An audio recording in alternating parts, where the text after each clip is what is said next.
Começa agora um programa que traz tudo sobre o livro mais lido em todos os tempos.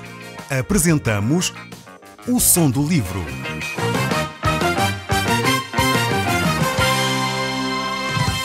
Seja muito bem-vindo. Neste podcast vai encontrar o livro mais conhecido e lido em todo o mundo. Vamos levá-lo numa viagem pela história da humanidade. Este é um audiolivro para si, para a sua família e sociedade em geral. Contextualização e comentários de Paulo Chaveiro. Eu sou Paulo Chaveiro e nós hoje estaremos a olhar para o capítulo 3 do livro de Efésios que o apóstolo Paulo escreveu.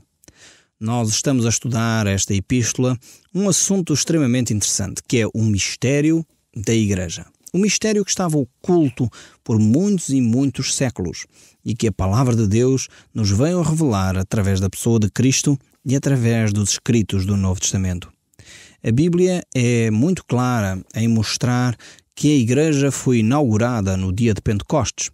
No entanto, há um debate entre aqueles que estudam estas questões sobre quando é que ela surgiu. Alguns dirão, foi no dia em que o apóstolo Pedro declarou que Cristo Jesus era o Filho de Deus. E em que Jesus disse, ok, tu és Pedro e sobre esta pedra edificarei a minha igreja.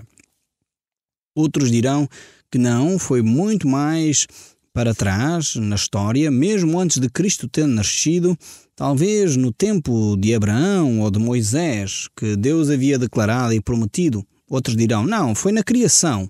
Outros ainda dirão, não, foi na eternidade. Mas eu não quero alimentar polémicas. O que eu quero é que nós percebamos que este era um mistério que estava de alguma forma por desvendar. A Igreja era efetivamente algo que estava por revelar à humanidade. E em que é que ela é especial de forma a se tornar um mistério? É que em Cristo Jesus já não há mais grego nem judeu, já não há mais homem ou mulher, é que já não há mais divisão. É que em Cristo Jesus nós podemos ter uma reconciliação com Deus e com os homens. Esta tem sido a grande mensagem do Evangelho de Jesus Cristo. E o apóstolo Paulo vai nos trazer aqui à reflexão exatamente estes aspectos. Cristo, a pedra angular da Igreja, Cristo, a pedra sobre a qual a Igreja é edificada e sobre a qual as portas do inferno não hão de prevalecer. Cristo é essa pedra de toque que transforma todas as coisas.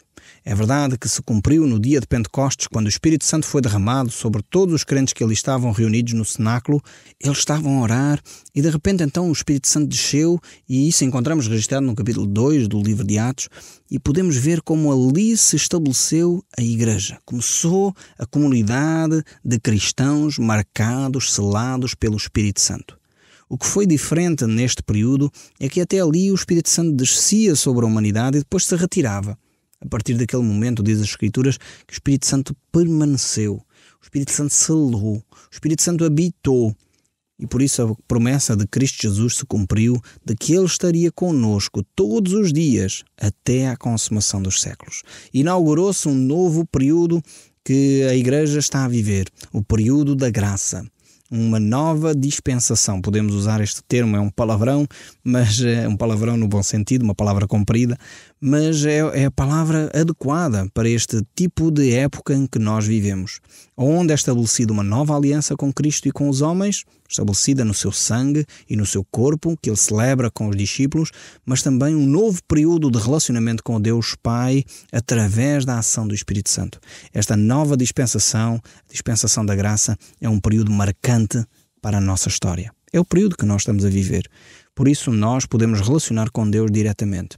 Um período que os profetas do Velho Testamento ansiavam por ver. Eles não tinham o relacionamento privilegiado que nós temos hoje com Deus.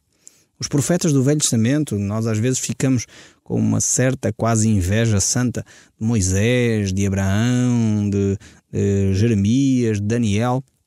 Mas a Bíblia diz que eles ansiavam por experimentar aquilo que você e eu estamos a experimentar. Esta relação profunda com Deus que nós podemos desenvolver, eles desejavam tê-la, mas não a tinham porque o Espírito Santo não estava neles como está em nós. Então compete-nos a nós não desprezar a ação de Deus na nossa vida. Eu sei que às vezes nós resmungamos de barriga cheia, mas este é um período de facto muito especial, em que Deus trata com o homem de uma forma completamente diferente daquilo que havia feito até então. Por isso é que é tão misterioso este período que é a vivência da Igreja, a ação de Deus no homem de uma forma toda ela nova. O livro de Efésios, então, capítulo 13, é onde nós vamos debruçar o nosso tempo hoje. Vamos ler a partir do verso 1 e 2 e vamos fazendo os nossos comentários habituais para podermos descobrir estas grandes novidades que Deus tem para nos dar hoje. Diz assim a palavra de Deus: por esta causa, eu, Paulo, o prisioneiro de Jesus Cristo, por amor de vós, gentios, se é que tendes ouvido a respeito da dispensação da graça de Deus, a mim confiada para vós outros. Em primeiro lugar, aqui o apóstolo Paulo abre com esta frase que, no fundo, vai começar um parêntese. É interessante notarmos primeiro isto. Este parêntese, Paulo vai começar aqui no verso 1 e só termina no verso 14. Então, Paulo começa por fazer uma declaração: por esta causa, eu, o prisioneiro de Jesus Cristo, e depois começa um parêntese. Agora vai ele começar a falar acerca da dispensação da graça. É a palavra que nós encontramos aqui na Bíblia, e é sobre ela que o apóstolo Paulo vai descrever os próximos 14 versículos. Então ele faz um pequeno parêntese sobre este aspecto. Então ele também se identifica como prisioneiro de Jesus Cristo. Não é prisioneiro nem de Nero, nem do imperador romano, não é prisioneiro dos sacerdotes judeus, ele não é prisioneiro das tropas romanas, ele não é prisioneiro de outra pessoa a não ser de Cristo. Ele está preso por causa do nome de Cristo. E ele aqui revela a soberania de Cristo sobre todas as coisas, até aquelas coisas mais desagradáveis. Nós às vezes pensamos que Cristo, sobre as coisas desagradáveis, fechou os olhos e não está lá. O apóstolo Paulo não tem esta percepção. Ele percebe que, de facto, Cristo é soberano sobre todas as coisas. E ele, por essa razão, é prisioneiro de Cristo. Está sujeito à autoridade de Cristo e não à autoridade de qualquer homem. É interessante, quando tive o privilégio de ir a Roma, estive a ver, de facto, a prisão onde o apóstolo Paulo e Pedro estiveram supostamente presos. E é um espaço extremamente exíguo, um espaço nada agradável, como onde imaginar, e de facto é ali, quase no centro da cidade, que essa prisão se encontrava. E Paulo dali, ele escreve uma imensidão de cartas a todos os cristãos que se encontravam no Império Romano. Mas ele tinha esta percepção de que ele era prisioneiro de Jesus Cristo, por causa do Evangelho de Jesus, por causa de pregar aos gentios a boa nova do Evangelho. E temos esta percepção, o apóstolo Paulo aqui reconhece o seu chamado, aquilo que Deus lhe tinha dito, enquanto ele apóstolo para os gentios. Por outro lado, tínhamos Pedro como apóstolo para os judeus. Claramente tinham tarefas e ministérios muito bem definidos. E por isso Paulo, ao reconhecer o seu estatuto, que era prisioneiro de Jesus Cristo, ele não estava minimamente irado ou furioso ou desamparado por causa desta situação. Não, ele sabia qual era a sua missão, e a sua missão era anunciar o Evangelho de Jesus Cristo a todos aqueles que não conheciam ainda Cristo. E por isso mesmo ele desafia a cada um de nós a viver dessa forma também. Todos nós somos provados, somos testados em algumas situações da nossa vida, e essas provas, essas situações complicadas que nós vivemos devem servir para glorificar a Deus. Foi por isso que o apóstolo Paulo declarou o seguinte: todas as coisas contribuem para o bem daqueles que amam a Deus e que são chamados segundo o seu propósito. O que estava aqui a ocupar os pensamentos de Paulo era o facto de Deus o haver chamado para anunciar o Evangelho aos gentios e dessa forma o tinha incluído dentro deste projeto que era a Igreja. Temos que lembrar quem era Paulo. Paulo era antes, tinha inclusive outro nome, que era Saulo, e era um homem que perseguia os cristãos. Ele não perseguia só por perseguir, ele perseguia para matar, maltratar e levar para a prisão. Então você já imaginou um homem assim, um homem que anda atrás de alguém que professa a Cristo, maltrata, bate, aprisiona e mata, e Deus diz: eu vou escolher este homem para dele fazer o meu mensageiro para os gentios. Talvez você conheça alguém que você se calhar já arquivou no seu pensamento: esta pessoa não vale a pena falar de Deus a ele. Ele não quer saber de Deus. Se calhar você já desanimou em relação ao seu cônjuge. anunciei tantas vezes a palavra de Deus que ele já não vai mudar.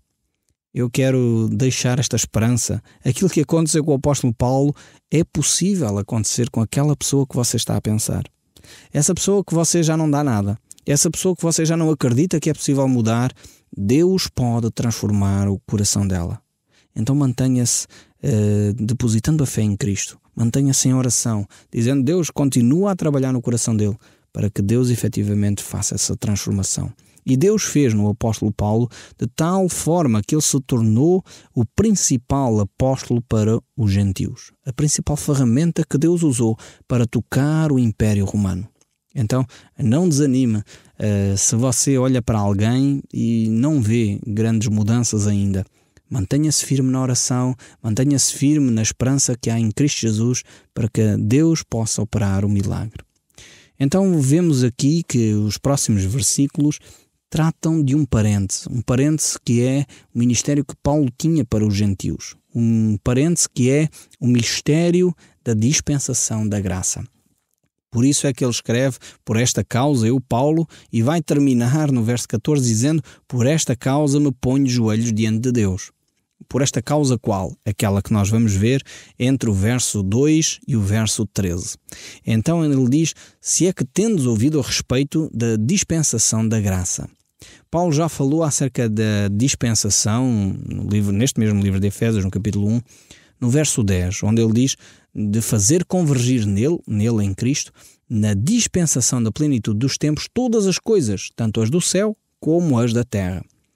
É desta forma que ele chegou então a esta palavra, dispensação da plenitude dos tempos. É quando Deus faz convergir em Cristo Jesus todos os caminhos. Como diz o povo, todos os caminhos vão dar a Roma. Aqui não é todos os caminhos vão dar a Roma. Aqui todos os caminhos, todas as atitudes, todos os pensamentos vão dar à pessoa de Jesus Cristo. Ele é aquele que vai inaugurar esta nova dispensação, este novo período da história da humanidade.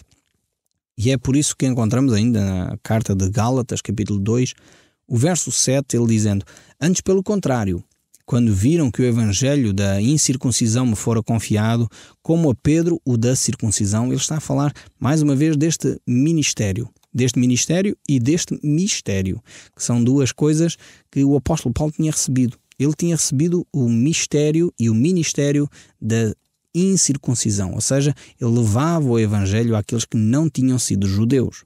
Assim como a Pedro tinha essa responsabilidade de levar o evangelho àqueles que eram judeus.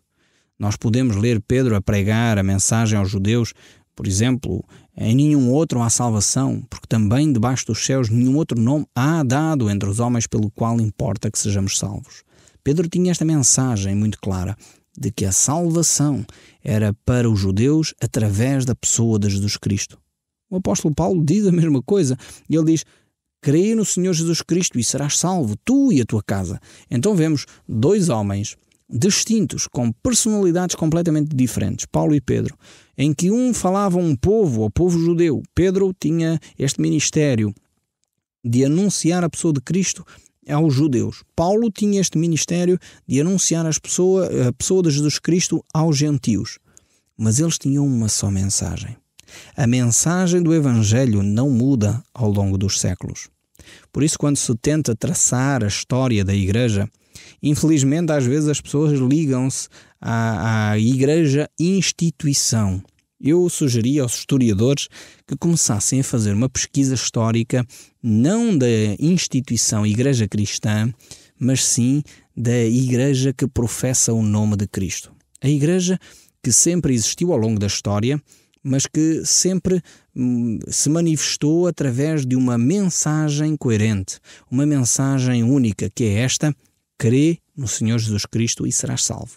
Esta é a mensagem da Igreja verdadeira, aquela que não se desviou da palavra de Deus. E muitas pessoas escrevem a perguntar-me: mas Paulo, qual é a Igreja que eu devo seguir? Eu diria o mesmo que o apóstolo Pedro e o apóstolo Paulo.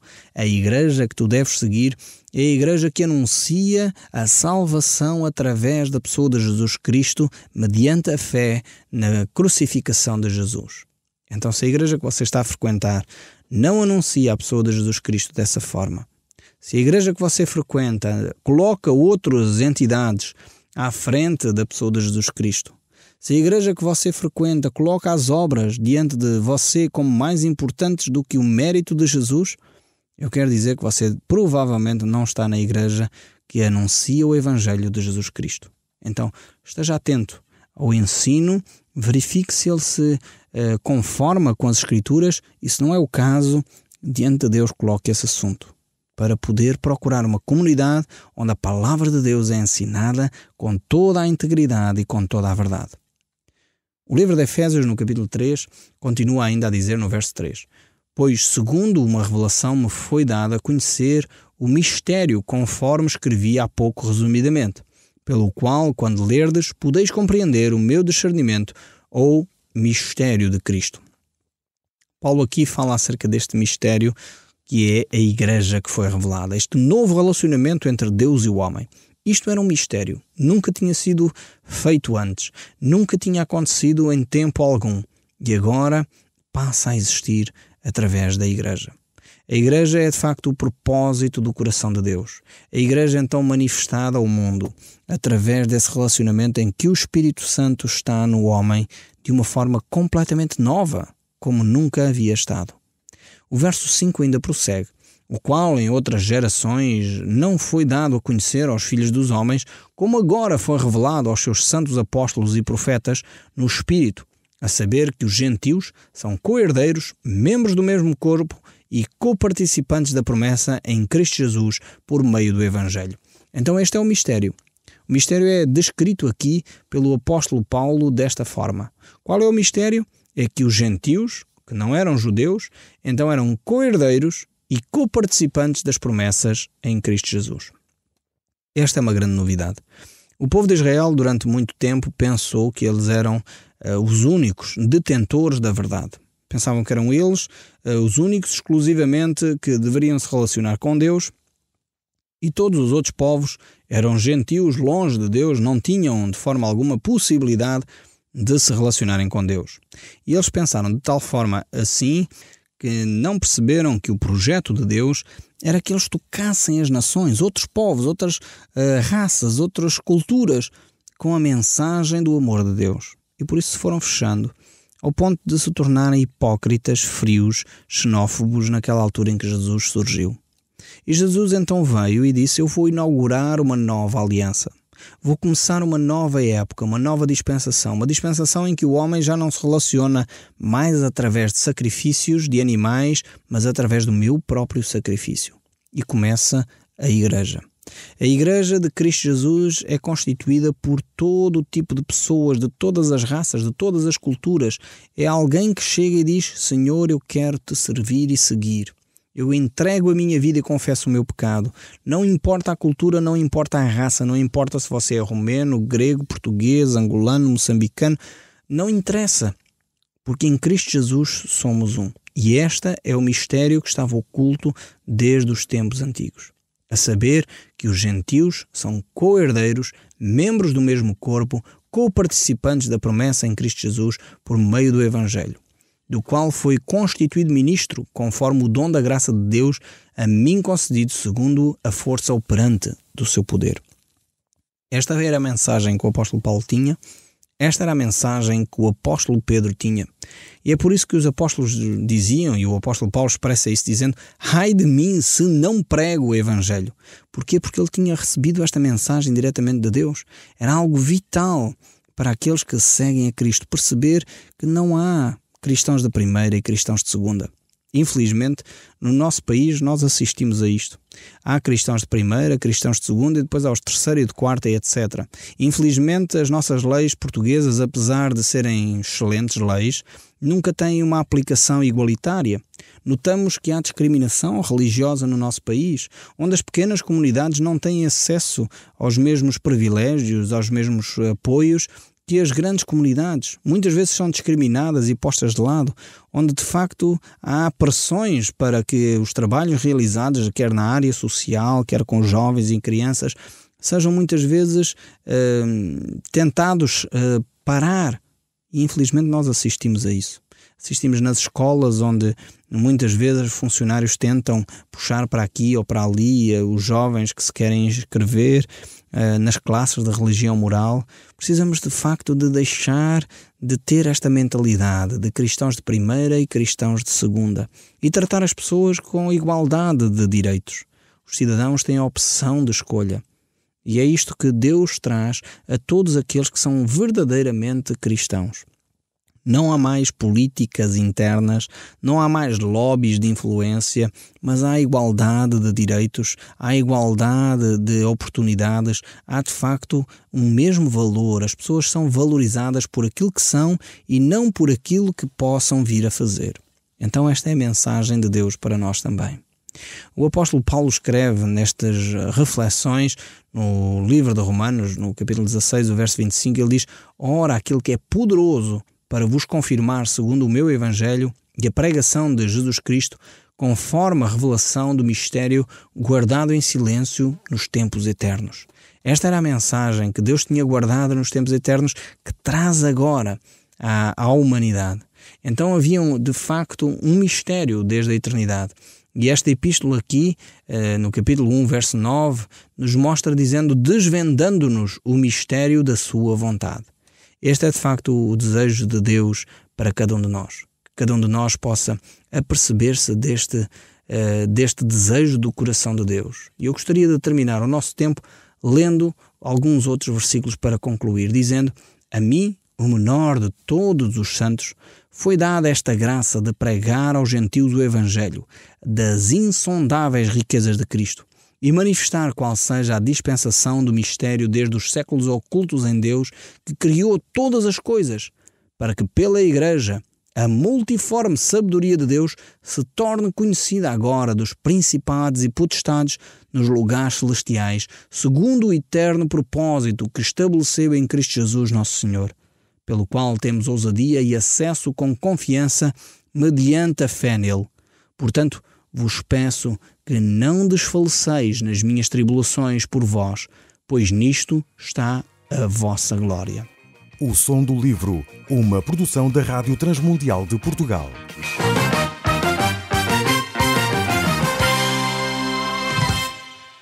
RTM. Conhece todos os nossos programas em rtmportugal.org. Uma produção da Rádio Transmundial de Portugal.